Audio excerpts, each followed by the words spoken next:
Ja, vi har haft om Indien. Spørgsmål 1, det lyder på, om Indien er et muligt eksportland.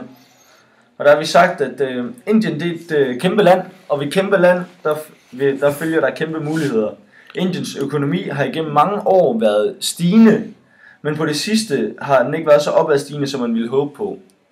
BRIC-landene er defineret som lande med store befolkninger, der ligger godt geografisk, og som gennem flere år har været stigende økonomisk.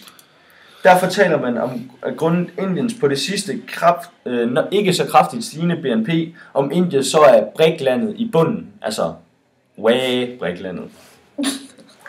For at finde ud af, hvor godt et eksportland Indien er, vil vi benytte os af traktmetoden. Trin 1 i traktmetoden er omkring generelle forhold. Indien er som sagt et kæmpe land, og deres samfundsmæssige forhold gør, at Indien er et godt eksportland, da de som sagt er et kæmpe land, og har meget store byer, altså mange folk, der bor i store byer, og derfor er det positivt for oprettelse af eksport til Indien, da man kan lave business i mange store byer. Indien er bedre end så mange andre lande, grundet deres uendeligt mange mennesker, og som sagt deres kæmpe byer. Der er visse prohibitive forhold i Indien, f.eks. deres tro. Hinduisme er den mest udbredte tro i Indien, og det gør, at nogle brancher ikke skal vælge at rykke til Indien. Det kunne f.eks. være pilgrim, da mange af deres smykker det er et kors, og det går ikke i hinduismen. I trin 2 handler det om specifikke produkter og markedsforhold. Et problem med dette i Indien er distributionsforholdene. I det Indiens infrastruktur er haltende og ikke så optimal, som man kunne ønske, at den ville være. De kvantitative forhold i Indien kan også være et problem, da priserne skal sættes ned fra de høje priser, vi har i Danmark, fordi Indiens befolkning ikke har lige så mange penge per indbygger, som vi har i Danmark.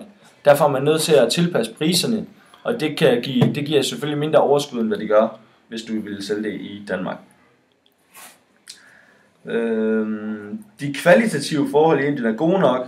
Indierne går meget op i indretning og livsstil, og derfor vil det være ganske udmærket at rykke til Indien, hvor for eksempel IKEA, da de også ville kunne sælge deres varer i Indien, således som de gør i Danmark.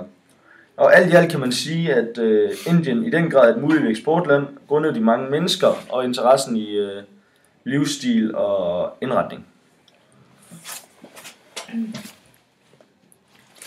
Og så skulle beskrive eventuelt eksportbarriere og vurdere, hvilke krav det stiller til eksportberedskabet hos danske virksomheder, der ønsker at eksportere til Indien. En eksportbarriere i forhold til at eksportere til Indien er, at Indiens BNP er faldet i 2011 ned på 6,9%, hvilket er det dårligste i 2 år.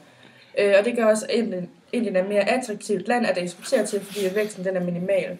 Derudover så påvirker det også Indiens konkurrenceevne i en negativ retning. En anden eksportbarriere i forhold til Indien er, at Indiens økonomi er presset grundet spekulationer om, hvorvidt USA vil reducere opkøbte aktier i Indien. Og det påvirker også Danmarks interesse i at eksportere til Indien, fordi Indien bliver mindre attraktiv. Endnu en eksportbarriere ved at eksportere til Indien er, at deres sprogkundskaber og deres hovedsprog er jo uendeligt langt fra vores eget, og deres udsendelsessystem gør, at det ikke nok lærer den almene inder et bredt talende sprog. Det påvirker kommunikationen i et eventuelt eksportsamarbejde. I forhold til demografiske forhold som distancen, er også en eksportbarriere, da afstanden mellem Danmark og Indien er næsten 9.000 km. Indiens infrastruktur er også en hindring, når man skal eksportere, fordi mangel på infrastruktur gør det sværere for mennesker at komme rundt og levere varer. De forskellige eksportbarrierer gør, at danske virksomheder, som eksporterer til Indien, skal være forberedt og kende til de overstående hindringer. Ja, jeg har et skema jo, men det kan du vel læse i stilen, men jeg kan forklare det skema for dig. På skemaet er skrevet, som vi kan se, at størstedelen af de varetyper er inden eksporterede industrivarer. Hvad vi konkluderer er, at det bliver muligt at outsource til Indien, og grund til at outsourcing bliver benyttet, som de gør på grund af de lønninger i Indien. Det der medfører, at de sætter gang i væksten og produktion i Indien.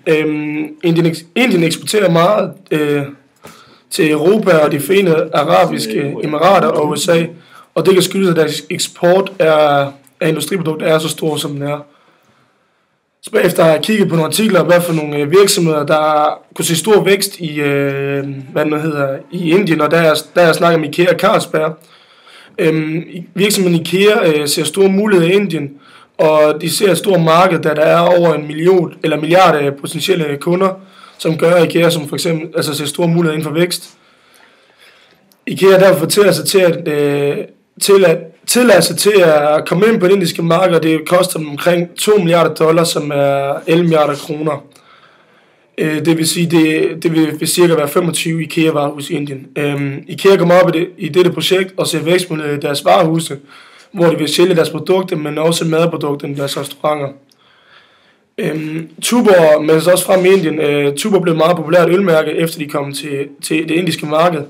En er nemlig for smag for Tuborg, og det er nemlig lykkedes Carlsberg at skal bevæge sig ind, hvor det lykkedes Carlsberg at få sin ølmærke ind på top 5 over de øl, der drikkes flest i Indien.